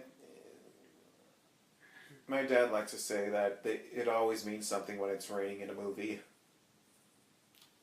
I think that's a good point. I mean...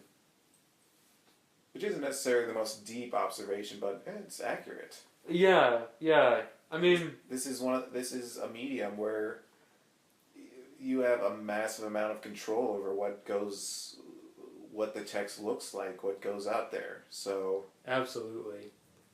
Something like rain. Unless you're like, especially if they're in the backlot. Oh, right. Yeah, and it's a very conscious choice. Yeah, because with a film even a contemporary film, it just sort of set in kind of an existing location. You're still building a world, and that means you automatically make choices, and you automatically say things like it should be raining to symbolize the character's despair or something. It's kind of inherent to the process of building a universe from the ground up. Yeah.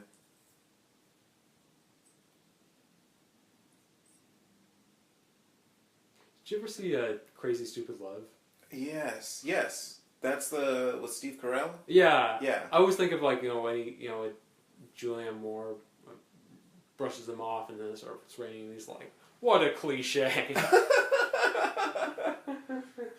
It's like, there's self-aware genre humor for you. Yeah.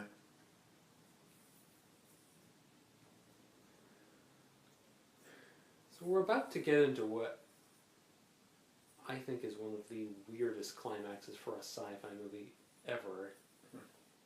It just takes a left turn into utter strangeness, especially once Rutger Hauer starts leaping around and barking like a dog. It's like, why is he barking? Is he just going mad? Either way, it fits in the in with the surrealism of this world. But there's the starkness of, again, when he kills Tyrell, he's sad about it. When he attacks Deckard, he's enjoying himself. That's true. That's a good point. Yeah. Or at least he looks like he is. I think he's having a blast. Yeah. And he knows he's about to die, so he may as well have fun.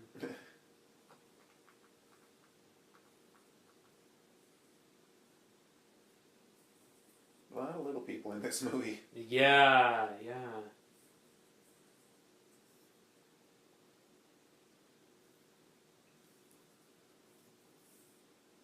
Is there I'm wondering if there's a connotation between little people and surrealism, because they kind of pop up in moments like that in stuff like Twin Peaks. Oh, okay. Or in various Terry Gilliam movies. Or also Alejandro Jodorowsky's new movie, Endless Poetry, which does kind of the same thing. And I'm wondering if that's creating like a stigma of ableism or something. Like it kind of like kind of these movies like kind of create that sort of. I could see that, yeah. Thank God for Game of Thrones. Right. I know. Yeah.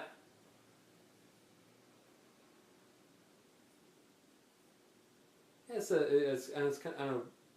Peter Dinklage is a really interesting case.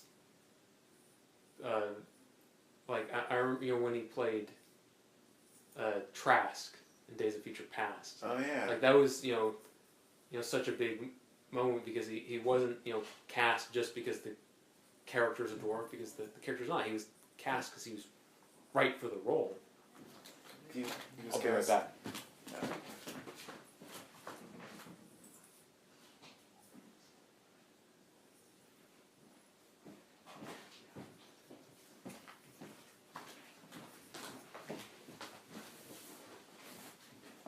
See, I thought the other thing is that it seems like his star was definitely on the rise after The Station Agents or Game of Thrones, yeah, for sure, yeah. So stuff like that, and like being in Pixels, I wonder how much of that.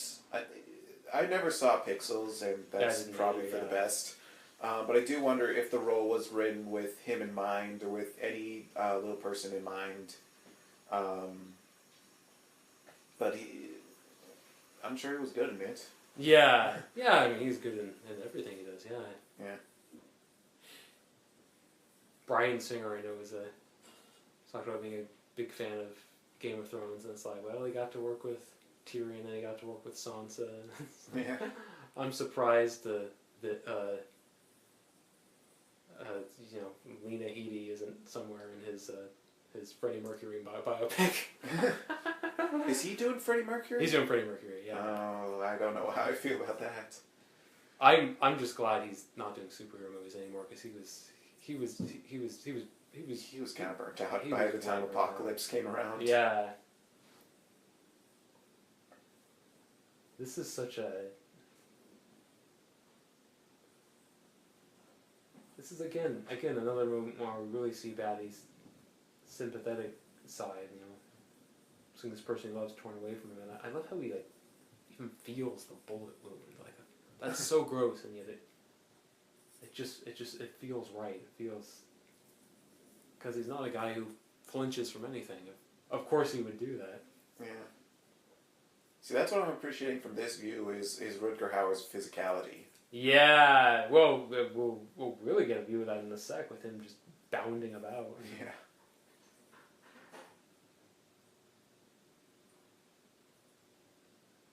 And any second now, he's got. Yep, there it is. Oh yeah, Kool-Aid Man.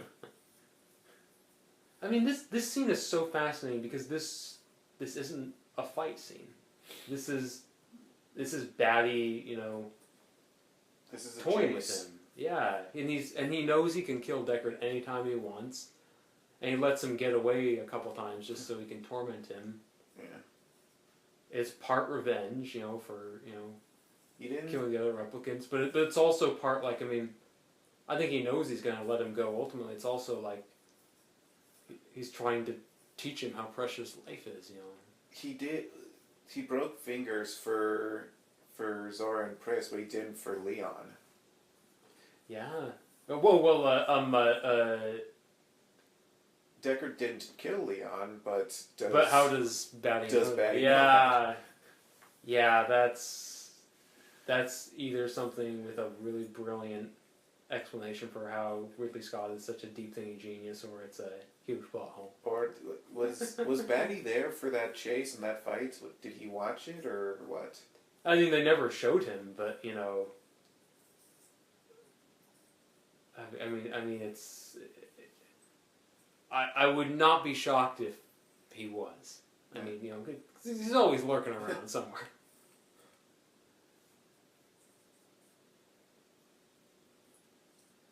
Weird. He's got her makeup on his face. I never noticed that before.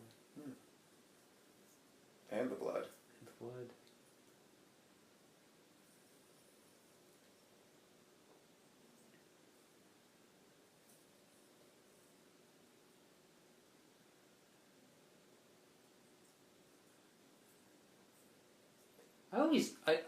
I've always found it so strange that he doesn't kill Deckard. And apparently Deckard finds it strange too, because in the voiceover in the theatrical cut he says, "I don't know why he saved me." You know, like, but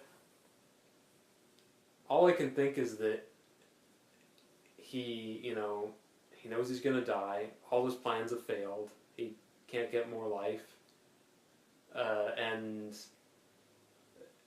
at this point, his only victory is in being remembered. So he just has to make sure Deckard remembers him, and that's the closest thing he can get to living on in some way. Yeah.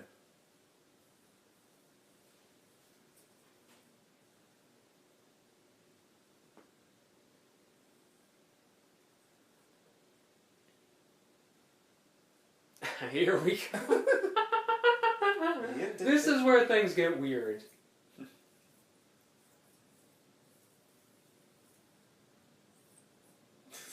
It's part sci-fi.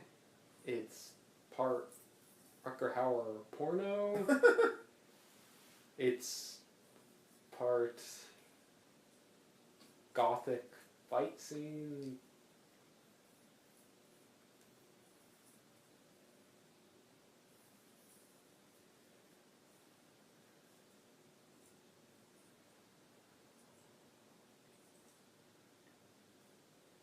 You know, the funny thing is, even though they were on the backlot, they actually had to shoot this at night.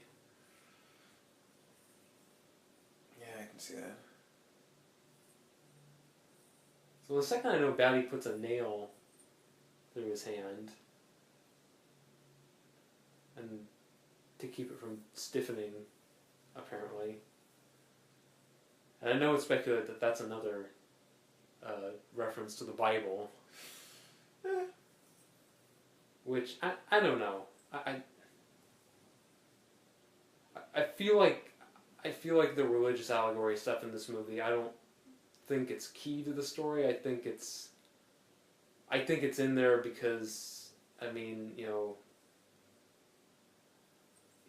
like the Bible, like, I mean, just like with anything Joseph Campbell has talked about, like all these things are stories ingrained in culture, and there's natural repetition.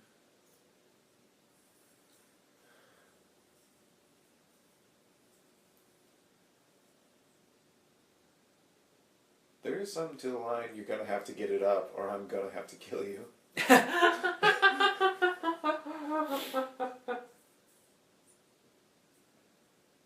I mean, wait, Batty says that? Batty says that. There is something to that, for sure. Well, and, that he says that, line while practically naked. That he's running around shirtless. Oh my gosh. Well, I mean, and then, I don't know.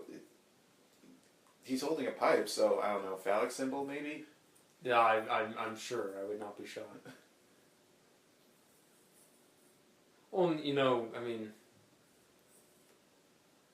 arguably, most fight scenes, there's, an erotic element, really. Yeah.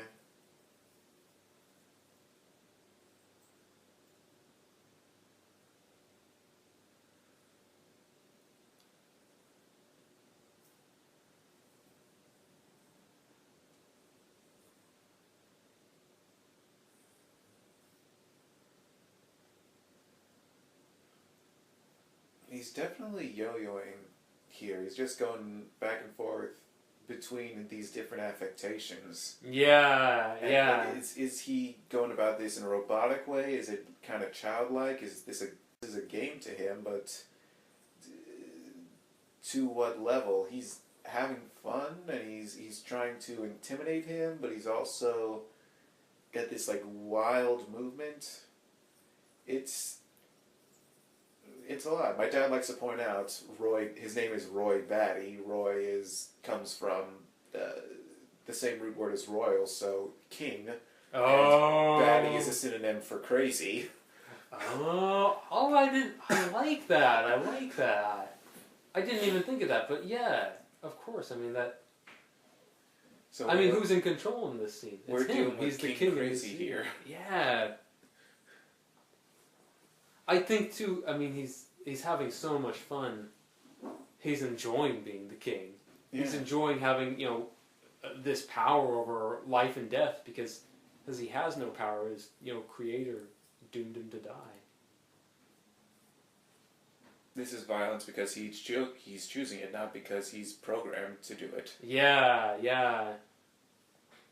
And I think that's part of the reason why he saves Deckard at the end, because he can choose to do that, to do something good instead of killing someone. Yeah, yeah. Yeah, we've seen that he's willing to kill before if he has to, but then it's like, is that what he wants to do with his last moments on Earth? Yeah. Stands to reason that maybe not. There's a lot of fans here. Yeah. This is also that's also like a stylistic choice that pops up in Cyberpunk a lot. Oh, really? Is fans, or at least in Alien definitely did that. I'm trying to remember a few other places where I've seen it. Not a lot come to mind. They probably did that in Avatar for like the scenes in the base. Oh, probably. They wanted to give it like that cyberpunk edge. I wouldn't be surprised if that has shown up in Film Noir before too. Yeah. There we are, a fan even like behind him. And he's wearing a digital watch. Oh, that's my phone again. This is interesting. I didn't realize, but it's almost like, is he deciding whether or not to save him? Or is he just waiting to the last moment to, to really, screw with him? I think he's it seems like he's kind of making it up as he goes along. Yeah, that could be.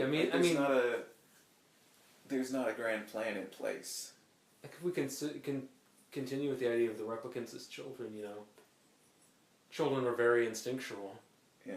They kind of act based on wants and desires in the moment. Oh, that's such a great line. Quite a thing to live in fear, isn't it? That's what it is to be a slave. It's like before I die, I'm going to make you understand what I went through. And I'm like, as many things in life do, it reminds me of BioShock. Because that's the scene where Jack confronts Andrew Ryan. Oh, yeah. And Ryan says the line, "What makes a man? A man chooses, a slave obeys." Wow. And then he makes Jack kill him. Because it's like, I know I'm done. I know I'm going to die. But I'm going to make you kill me because that's who I am. Wow. Because I am the man in this situation and you are the slave.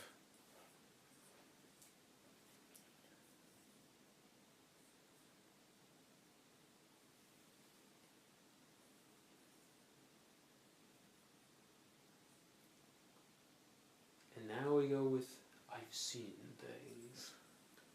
By the way, Rucker Howard wrote this monologue. I do remember that. I don't know if he... I don't know if it was improv or if he put it in the night before they filmed it or something. Yeah, I think it was before. Yeah, he. Yeah. Yeah.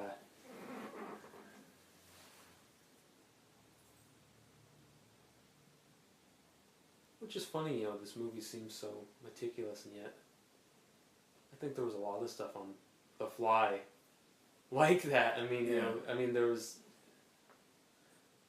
And there's even there was a cut close to this one that was screen tested that they threw out and went with the theatrical cut because they panicked when they got the test scores. As happens every so often. As happens.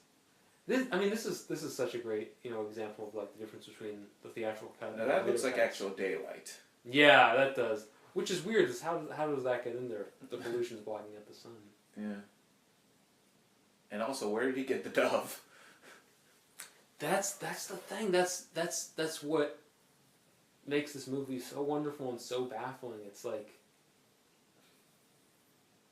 it's its own strange world with its own strange rules. Like, you know, I mean, 2019, 2019. I mean, it's a It's Blade Runner future. It's Blade Runner future. Yeah, and I mean, as awful as it is, there's even something kind of magical and whimsical about it.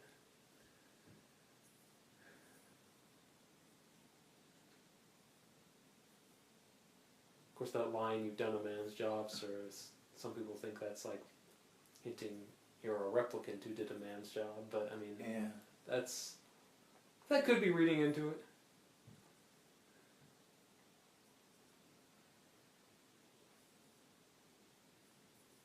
I've always loved Gaff's costume, by the way.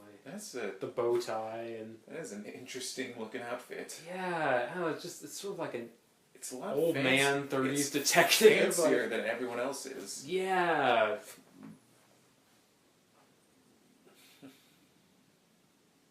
It's too bad she won't live, but then again, who does? It's deep, man. So deep.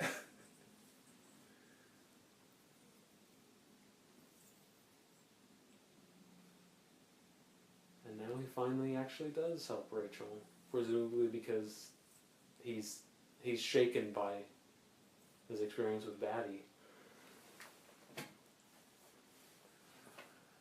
Although a really cynical part of me thinks that, you know, after the door closes behind him, he shoots Rachel in the head. Which, I mean, I don't really think that happens, but then again, it's Ridley Scott. The guy's a bit of a sadist. Yeah. Yeah.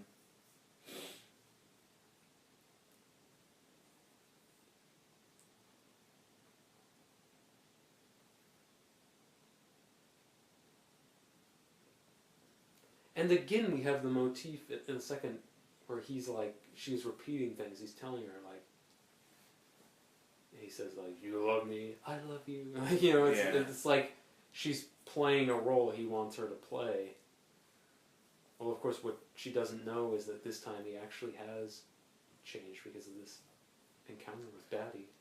Did her finding out being a replicant somehow regress her? Like, I mean, we don't really get a sense of what she was like before meeting Decker, because we don't see that at all. Well, and how long has she been alive, or alive in quotes? Yeah. I mean, you know, it may be that the moment she walks into the room is she was born 2 minutes ago. Yeah, for all we know. So, I mean, the theatrical cut, there's a line about, you know, she lives longer than 4 years, she has no termination date. But, I mean, since that line is now gone, I mean, it may be that she's about to die, and that's why Gaff lets them go, because, like, oh, she's going to die anyway, you know. May as well let you have a little bit of time together, because it's, you know. Well, is she evidence to a crime? I mean, like, she's illegal because she's a replicant, because she's on Earth. Yeah. I mean, that's an interesting thing. I mean, Tyrell, you know, with all his wealth and power, was able to break the law and, you know, have her there up in his little pyramid. Yeah.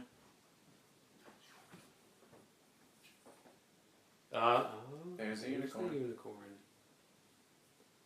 Which I you know, everyone always said, you know, that's proof that he's a replicant, and, like, I don't get it. I'm like, it's a unicorn. He had a dream about a unicorn. I don't get it. And of course, I read ultimately it's like, it's supposed to be like, that unicorn is an implanted dream in his head, and Gaff read his file and was like, I know what you're up to, but I'm letting you go. But I still think it's all very hazy, deliberately so. Yeah, that's part of the point. Yeah. And that was Blade Runner. It's funny, originally in the theatrical, these credits played over, you know, the country road, you know. And now it's just like black screen, doom. Nope. What happens outside the door? You'll never know. Or will we? In October? We'll find out on October whatever. Yeah. You know, I mean, since we brought that up, like, you know, I'm so excited for 2049 because I like Denis Villeneuve, because I like Ryan Gosling, because the trailers look cool. But then again, I almost kind of think that even the idea of a Blade Runner sequel is antithetical, because there are these mysteries that, and you know, even with the ending, you don't even know what happens on the other side of that door, and I almost, you know, I've spent a lot of time trying to think, what does this movie mean? What's it really about? And the conclusion I've come to is that kind of the power of it is being in a world where there aren't easy answers, where you're a little bit discombobulated. And I mean, a sequel just by virtue of existing is going to demystify that a bit. And yeah, that's sort of a shame. But I don't know. I'd be less worried if like Harrison Ford wasn't in it. Oh yeah, like absolutely. If there was no time, it was just it's the same world. It's the future. It's their future, but there aren't any ties to the original. Right. I mean, him being in it as an old man kind of undoes the "is he a replicant?" question. I don't know though. I mean, I'm sure like. But that's it's a whole other thing. Yeah. I mean, Denis Villeneuve said, you know, Ridley Scott has said, you know, what, well, the whole, you know, premise of this sequel is that he really is a replicant, and Denis Villeneuve has said, you know, no, we're gonna keep ambiguity in there, and it's like, I hope, like, you know, Villeneuve is correct, because it's like, at the end of the day, I don't really want to know either way, because for me, like, the fact that there's debate, you know, speaks to the, you know, the core idea of the movie, which is that the line between human and not human is very thin. It doesn't matter. Yeah. If he's human or replicant. Yeah. And if, like, you know... Because he has these feelings, because he thinks, therefore he is. Yeah. That's such a great point, because it's like, I mean, this is one of, you know, many sci-fi movies, you know, the new Apes movies are another example, where it's like the argument is kind of like, humanity is not like a biological thing, it's like kind of like a quality, you know, like where in War for the Planet of the Apes, like Caesar is arguably more human than Woody Harrelson. Yeah. You know, and just in this movie, Rachel is more human than Tyrell, you know, and as is Batty, ultimately. There's Mass Effect, the video game. One of my favorite lines that kind of sums up this whole sci-fi idea. One of the characters is Legion, who's part of this race of robots. And like that's why they give him the name Legion. He doesn't take it because he's just part of this hive mind. But it's like, I'm Legion, for we are many. He's like, okay, call me Legion. And he sort of grows individuality and a personality over the course of the story. And there's this line he says in part 3 where that just sums up this entire idea. It's, does this unit have a soul? And that's... Oh, I love that. That's it. That's, I mean... There's the question. That's such a, I mean... That's such a great question. And it's the foundation of so many great stories. Yeah. You know, I mean, it's... you know, it's in this, it's in 2001, it's even in, you know, to a certain degree, Star Wars with C-3PO, and Next Generation with Data. You go back to the original, that's Frankenstein. Yeah, Frankenstein, yeah. And Young Frankenstein, don't forget. Well, we've come to the end of a long and lens flare and rain-filled journey. It was a little meandering and a little confused, but that's all right. That's the Blade Runner spirit. Blade Runner. That's Ridley Scott in his early 80s heyday. All right, well, thanks to all of you for listening. A check back for our Blade Runner 2049 review when that comes out, and don't forget to click thumbs up, subscribe to our YouTube channel, check out all the great reviews and content we have at thomoviereviews.wordpress.com. And once again, I'm Bennett Campbell Ferguson. I'm here with Shaunette. Happy movie watching, and remember, it doesn't matter if you're a replicant. We love you anyway. See you next time.